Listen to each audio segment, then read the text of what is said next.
Ecuador.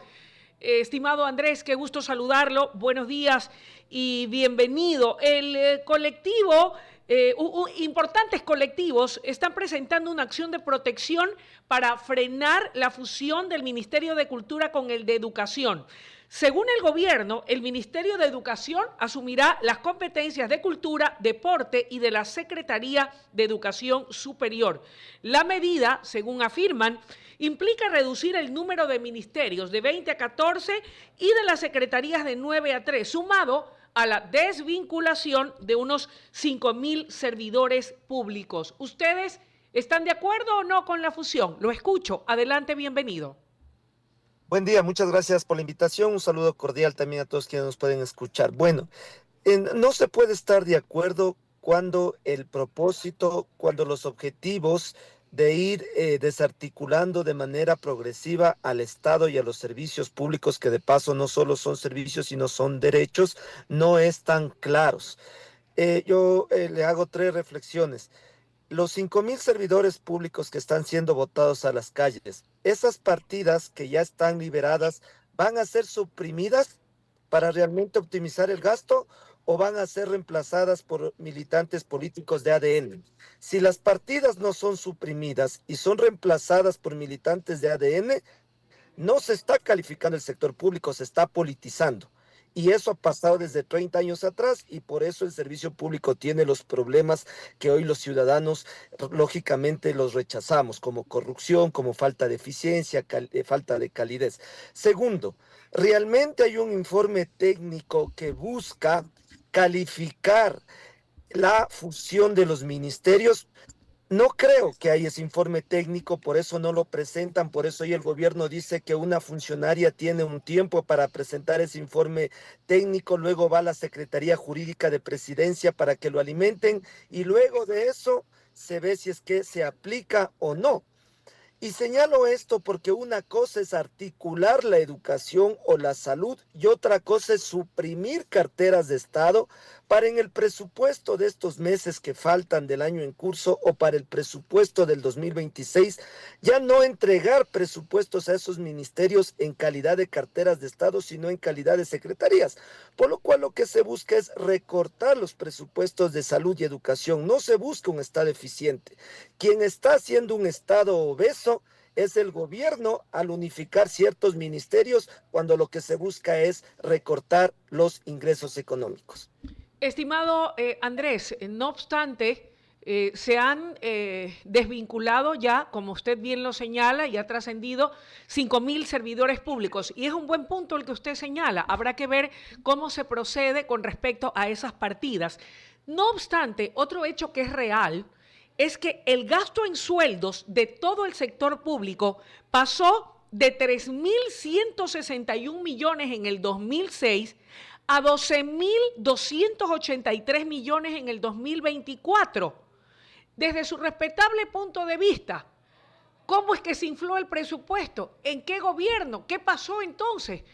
¿Ustedes estuvieron de acuerdo con que se infle así el presupuesto? Porque algo en lo que todos coinciden es que mientras exista un Estado obeso, no habrá recursos para poder invertir en tecnología, en implementación de tecnología para los hospitales, en libros y buenos establecimientos educativos para los chicos, en seguridad para poder dotar a las fuerzas del orden de la tecnología, del armamento, de vehículos y de todo lo que se requiere para poder atender todas estas demandas de carácter social.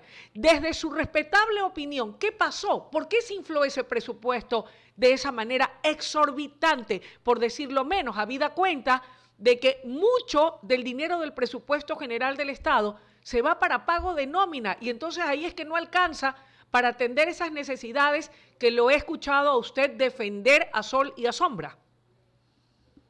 Bueno, primero que el sueldo que recibe un trabajador, sea público o privado, es producto del desgaste físico o intelectual en su actividad laboral. Eso es el sueldo. Segundo, Habrá que preguntarnos por qué el sector privado no está generando fuentes de trabajo. Eso es lo central, mi estimada periodista. Porque hay un estudio de la Universidad Salesiana, de su Facultad de Economía, que señala que efectivamente en los últimos 15 años el sector público es el que ha generado más fuentes de trabajo. ¿Ya? ¿Y cuáles son esos sectores que tienen fuentes de trabajo? Médicos, enfermeras, profesores, policías, militares, a los que se les llama burócratas, a los que nos están cuidando, a los que nos están salvando la vida, a los que están formando a las presentes y a las futuras generaciones. Y el sector privado argumenta que no puede generar fuentes de trabajo porque no tiene seguridad jurídica y no tiene la seguridad general. Si no hay seguridad jurídica, si no hay seguridad general, lo que el Estado, lo que el gobierno debería hacer es inyectar recursos en la obra pública para generar fuentes de trabajo y desde la Asamblea buscar proyectos de ley para generar esa seguridad que el sector privado les dice, ojo señores, por eso yo no puedo generar empleo. Pero no, aquí se hace todo lo contrario. Votemos a 5,000 familias a las calles, esas 5,000 familias pierden su fuente de ingreso económico, tal vez podrán subsistir 2 meses, pero lo más preocupante es que a esos 5,000 trabajadores, sean mujeres u hombres, les van a pagar en bonos. Porque eso es lo que dice la reforma a la LOCEF, al artículo 160. Ya no necesito el informe técnico y te pago en bonos y te doy la libertad para que negocies con quien quieras ese bono. Entonces, los economistas conocen muy bien que cada punto del Producto Interno Bruto se desarrolla con empleo formal, no con desempleo. Eso es lo que nosotros damos a conocer y no estamos de acuerdo. Ya, les votaron a 5,000 servidores públicos argumentando que el Estado es obeso. ¿Cuál es el plan de empleo para ¿Y qué estas propone familias y usted? para la gente ¿Qué que no tiene propone fuentes de usted? trabajo? Andrés, ¿qué Generar propone usted? ¿Qué propone usted para reducir el tamaño del Estado, como usted señala, pero que se convierta en un Estado eficiente? Porque lo que han dicho las autoridades de gobierno es que no se van a despedir ni a profesores, ni a policías, ni a médicos, ni trabajadores de la salud, salvo que se compruebe que no están cumpliendo un trabajo de eficiencia y que permita atender correctamente al público. Si esa no es la vía, quisiera escuchar sus propuestas, porque yo soy mayor que usted es un hombre todavía joven. Yo tengo 56 años y 38 en el ejercicio de la comunicación. Y yo no recuerdo, y perdóneme que se lo diga, me gusta ser frontal, siempre con respeto, pero frontal. Yo no recuerdo haberlo visto a usted o a nadie de la UNE saliendo a protestar cuando se creó el Ministerio del Buen Vivir y de la Felicidad, en donde le decían salgan y abracen a los árboles. ¿O es que usted estaba de acuerdo con esa creación de ese Ministerio de la Felicidad? Mi estimada periodista, no solo que expresamos nuestro desacuerdo. Acuérdese que cuando salió el decreto 813 que despidió a más de 14,000 trabajadores para crear ese tipo de ministerio, la UNE presentó la acción de inconstitucionalidad. Cuando el señor Raúl Vallejo, ministro de Educación del correísmo, declaró al Ecuador país libre de analfabetismo, la UNE y las organizaciones estudiantiles de las cuales eran parte presentamos un informe técnico diciendo que se le estaba mintiendo. Porque la UNE junto a la FESE, la cual fue partícipe, fuimos la que presentamos la campaña de alfabetización Minga por la Esperanza. En vez de hacer la premilitar, los estudiantes de bachillerato íbamos a alfabetizar. En vez de aprender a disparar en la premilitar, cogíamos los textos y nos íbamos a los barrios populares. Y luego el señor Vallejo cayó en la corrupción. Por algo le quitaron la personería jurídica a la UNE y luego a las organizaciones estudiantiles. Segundo, ¿cuáles son las propuestas? Armemos un plan de empleo para la gente que no lo tiene, la gente que está siendo desvinculada. Parte de ese plan de empleo debe ser la generación de microcréditos productivos, que tampoco lo ha señalado ningún sector. No hay una banca privada que dice, vean, ya queremos ayudarle al Estado, los que están siendo despedidos, aquí hay una línea de microcréditos productivos. No lo hay. Sálvase como puedan. Tercero, presenten los informes técnicos que aseguren que esas personas que están siendo desvinculadas están en actos de corrupción y todo lo demás. Claro que hay que calificar el servicio público porque, insisto, son derechos. Esa es la tercera propuesta. Dejemos de hablar de servicios, son derechos. El Estado no es obeso porque tiene más médicos, porque tiene más policías, porque tiene más militares, porque tiene más profesores. El Estado se hace obeso porque nos hacemos de la vista gorda con los 140 millones de dólares en el caso Progen. Esa eficiencia es la que queremos. No hay recursos porque la corrupción sigue galopante en este país. Entonces la tercera o cuarta propuesta es enfrentar la corrupción, venga de donde venga, en los hechos como ha señalado el oficialismo y no castigando a los sectores más empobrecidos del país. Andrés, siendo así, ya que a usted le gusta llamar a las cosas como son, ¿a quién responsabilizamos de haber inflado de esta manera desbordante el aparato estatal desde el 2006 hasta el 2024? Dígame quién es el responsable o a quiénes responsabilizamos, porque hay que buscar a un responsable para que rinda cuentas, porque no es posible que no existan recursos y que buena parte del presupuesto del Estado se vaya en pago de nómina y no haya para construir suficientes escuelas o no exista dinero para poder dotar a los hospitales de la medicina y de la tecnología. No es posible que los delincuentes a ratos estén mejor articulados y armados que la fuerza pública, porque para eso se requieren recursos. Pero si el recurso se va en pago de nómina, entonces, ¿qué hacemos? Pues, ¿de qué estamos hablando? Hay que señalar responsables. Y yo le pregunto, Claro, ¿quiénes son los responsables de haber inflado ese presupuesto del 2006 a 12.283 cuando en el 2006 era de 3.161? Y en lugar de mejorar, estamos empobrecidos. Lo cual quiere decir, estimado Andrés, por sentido común y lógica, que el inflar el presupuesto y tener mayor cantidad de servidores públicos no permitió tampoco que crezca la economía. Por el contrario, tenemos un Estado obeso, adiposo, y no tenemos plata para acometer en aquellas luchas como las que usted señala, que yo comparto, como es el poder dotar a la educación, a la niñez, de todos los implementos, a los maestros, a los docentes, de todo lo que se requiere para poder elevar el nivel de la educación de nuestros niños y jóvenes. A ver, con nombres y apellidos e incluso años. En los años 90 el gobierno de Sixto Durán Ballén y el señor Dajib nos dijeron lo mismo, que hay que bajar el Estado obeso, que hay que hacerlo eficiente, y terminaron sacando a servidores públicos y reemplazándole por los suyos. ¿Y saben cuánto creció la economía en ese entonces? En el año 1994 creció a un 8%. Y sin embargo, hasta el año pasado, dése cuenta que a duras penas llegábamos a un 2% de crecimiento de la economía. O sea, lo cual quiere decir que entonces esa compra de renuncias voluntarias sí permitió un crecimiento económico, pero yo le estoy hablando del 2006 a la fecha. Ya, luego vino el gobierno de Correa, luego vino el gobierno de Noboa, luego vino el gobierno de Lasso. De renuncias voluntarias pasaron a ser renuncias obligatorias. Es decir, ese discurso de hace 30 años, de un Estado eficiente, de bajar la masa burocrática, etcétera, como ellos lo llaman, no ha generado los efectos que usted dice, sino que han sido reemplazados. Por eso es que yo vuelvo a hacer la reflexión.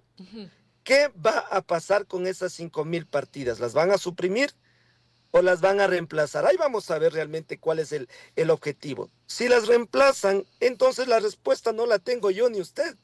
La tiene la decisión política del gobierno, que no es calificar el servicio público, sino politizarlo aún más. Y eso va a afectar, lógicamente, a los derechos de los ecuatorianos. Una reflexión que a la par es propuesta. Sí. No hay plan de empleo, no hay plan de microcréditos productivos, pero tampoco hay un plan de digitalización hacia los servicios públicos, que nos podría ahorrar una gran cantidad de seres humanos. No lo hay. Y lo digo esto porque el presidente ha sostenido varias reuniones con Google y tranquilamente le pudo haber planteado a Google un proyecto de optimización, de tecnologizar esos sectores y no lo hay. Lo que hay es la decisión política de despedir a trabajadores y la Unión Nacional de Educadores va a ser público en las siguientes horas.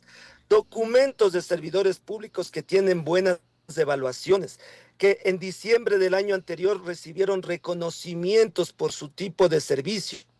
A ellos son los que les están votando. ¿Cuántos ¿Cuál de es el los informe? 5.000 recibieron reconocimientos? Nosotros hasta el momento tenemos 10 servidores públicos de la gente que se está animando a presentar sus documentos, pero puede ser uno. Ese uno ya expresa que no hay esa visión técnica de calificar al Estado, sino de recortar, porque les duele que les digan que están siendo alfombras del FMI y basta revisar los documentos del Fondo Monetario Internacional, donde el FMI establece que hay que bajar al 1.2% el tema del pago en nómina de servidores públicos hasta el 2028. Por eso es que se señala que lo que buscan son despedir a 70,000 servidores públicos. Y los datos son claros, no hay dónde perderse. Hay servidores públicos en el Ecuador vinculados en su mayoría al sector ejecutivo, aproximadamente 400,000 dentro de la función ejecutiva, Ministerio de Educación, de Salud, etcétera. De esos 400,000, 200,000 son de nombramiento provisional o contrato. Una propuesta. ¿Por qué no convocamos a concursos de mérito y oposición? Los que pasan el concurso, las evaluaciones teóricas y prácticas, se quedan. Los que no pasan el concurso se van.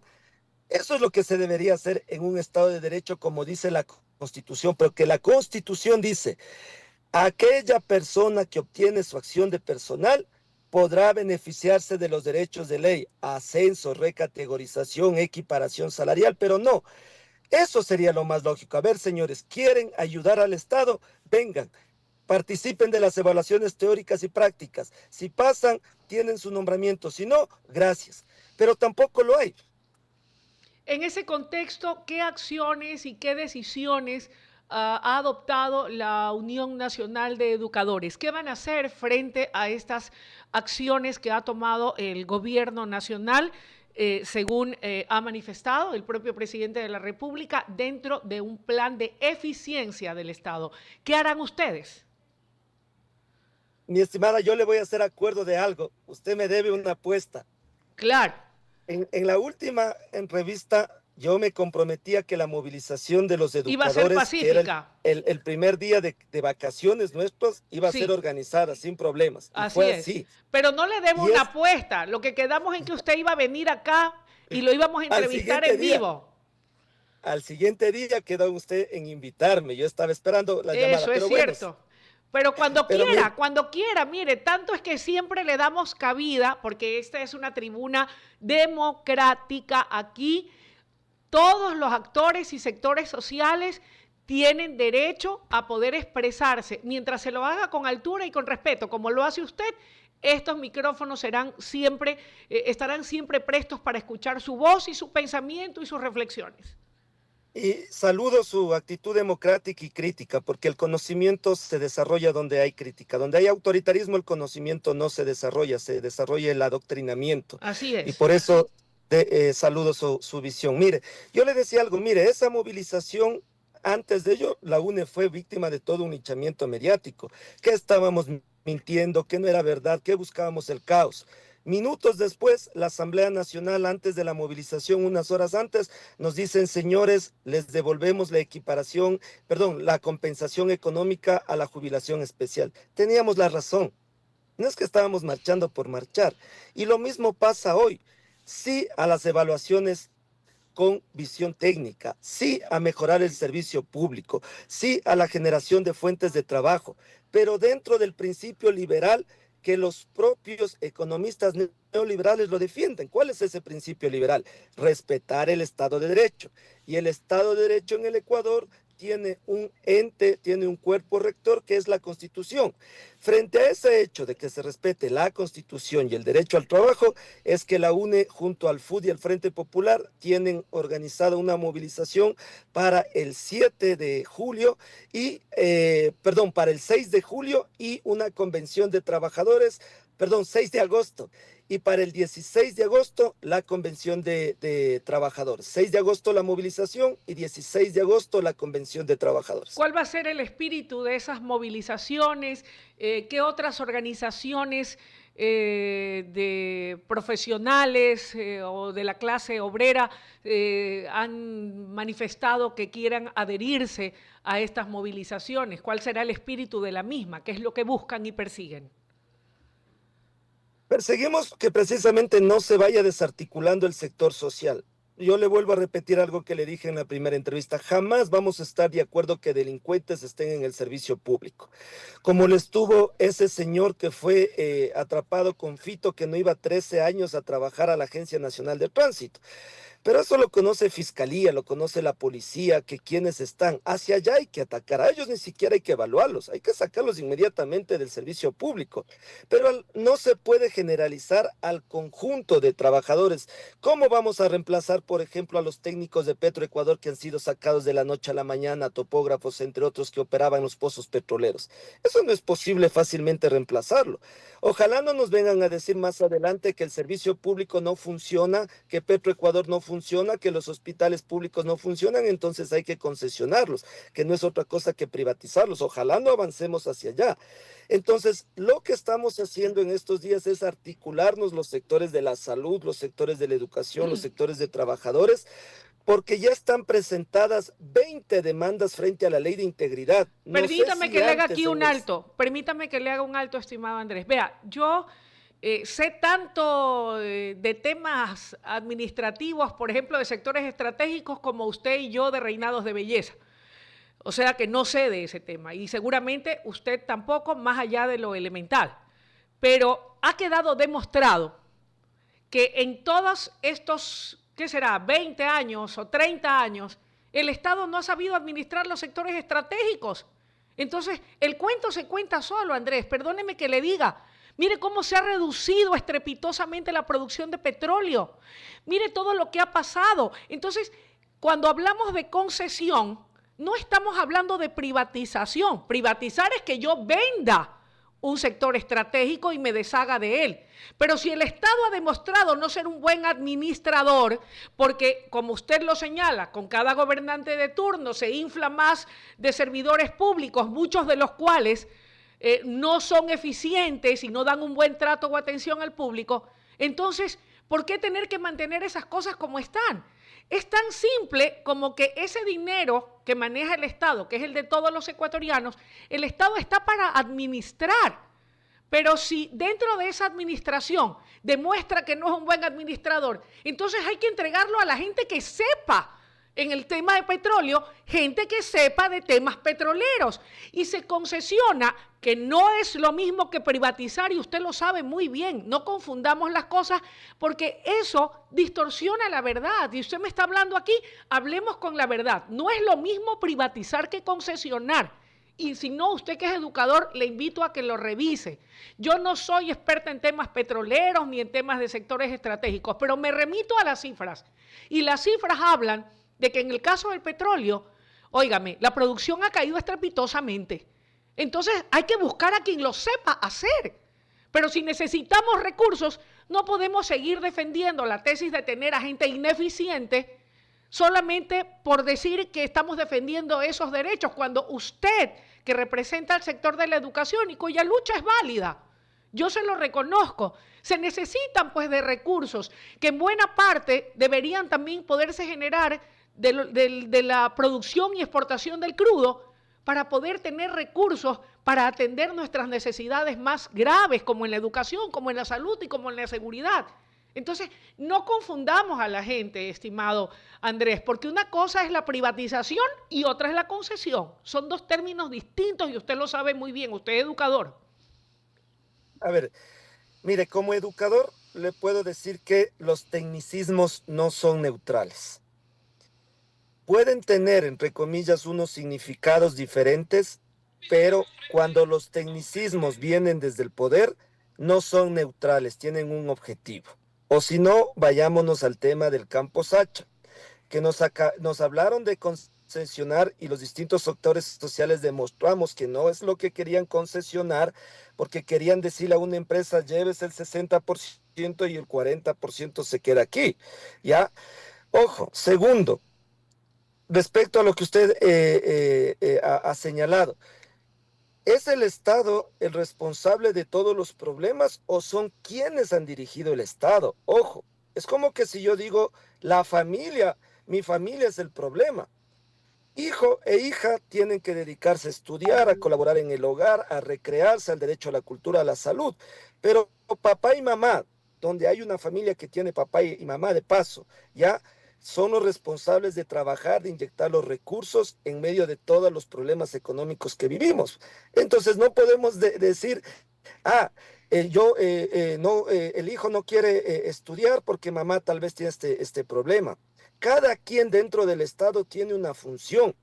Y los que han fracasado en dirigir el Estado, me disculpa, no son los médicos, no es la fuerza pública, no son las mujeres, no son los obreros, no son los estudiantes, son los gobiernos de turno que han dirigido ese Estado. ¿Y Le quién, pongo un ¿Y ejemplo. quién es el que más tiempo ha gobernado? ¿Cuántos son los que han pasado como gobernantes? Porque que yo sepa, y esto va más allá de mis afinidades, simpatías, afectos o desafectos, que no tengo por qué hacerlos públicos. Pero déjeme decirle que este gobierno, pues, ¿cuánto tiempo tiene versus los que estuvieron una eternidad? Entonces usted no puede culpar a uno que recién está empezando, pues. No, pero sí puedo cuestionar lo malo. ¿Cómo es que debo 93 millones de dólares al SRI y ahora solo debo 21 millones sin haber entregado un solo centavo al servicio de rentas internas? Eso No, usted... y no importa si estoy 1 año o 2 años en el gobierno, porque lo hice apenas salió la ley de integridad que generó una nueva remisión tributaria. Entonces, el problema no está si estoy 2, 3 años en Carondelet. El problema es en el tiempo que estoy en Carondelet, para quién estoy gobernando y con qué objetivos. Mire usted, no hay un solo centavo que el grupo Noboa diga, pagué para que hoy en el SRI esté 22 millones y ya 93. ¿A quiénes benefician las reformas tributarias? ¿A la señora que tiene una tienda en el barrio y que de paso la delincuencia le está vacunando, o a los grandes grupos económicos que hasta finalizar este año el Estado se propone recaudar 2.000 millones de dólares y no llega al 50%, porque ni siquiera hacen caso a las remisiones tributarias y el único que ha hecho sin pagar un solo centavo es el Grupo Noboa? Eso no podemos quedarnos callados, eso no es culpa del Estado en su totalidad, porque entonces aceptar que es culpa del Estado, nos dicen que el Estado somos todos, entonces yo soy cómplice de eso al igual que usted, y no puede ser visto así. Una cosa es con guitarra y otra cosa es con violín, estimado Andrés. Una cosa es estar sentado allí y tener que resolver problemas heredados de toda una vida y otra cosa es otra cosa. En todo caso, quiero agradecerle su comparecencia. Como siempre, esta tribuna está abierta para usted y ya estaremos informando de esas movilizaciones y, lo más importante, de vuestras propuestas para poder solucionar los grandes problemas que tiene el Ecuador. Le deseo éxitos y que tenga un buen día. Gracias. Muy amable. Andrés Quispe, presidente de la Unión Nacional de Educadores, presente esta mañana aquí en el Noticiero Nacional de WQ Radio. Momento de una breve pausa y enseguida volvemos con más en este espacio informativo. Ya regresamos.